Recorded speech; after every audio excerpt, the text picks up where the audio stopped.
এরে যুবক, কিসের দলাদলি করো? পাও দুইটা যদি আগায় দিতি, আমি পায়ে হাত রেখে বলতাম, একটা অন্যায় কাজ কেন করবা? তোমার যদি উপকার হইতো, কারো বিরোধিতা করলে তো করতা, তোমার তো উপকারও হয় না, বরং লেখাপড়ার ক্ষতি।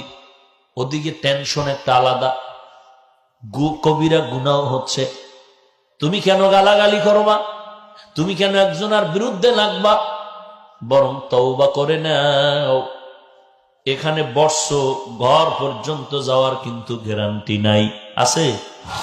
সেদিন এক জায়গায় কান্নার আওয়াজ, বলে হুজুর ওয়াজে আসার পথে গাড়ি অ্যাক্সিডেন্ট হয়ে রাস্তায় একদল যুবক মারা গেছে। আর এক জায়গায় কান্নার আওয়াজ, মোনাজাতের পরে বাড়িতে যাইতেছিল, হঠাৎ মেন রোড উঠার পর একটা গাড়ির সাথে ধাক্কা লেগে একদল যুবক দুনিয়ার থেকে বিদায় হয়ে গেল।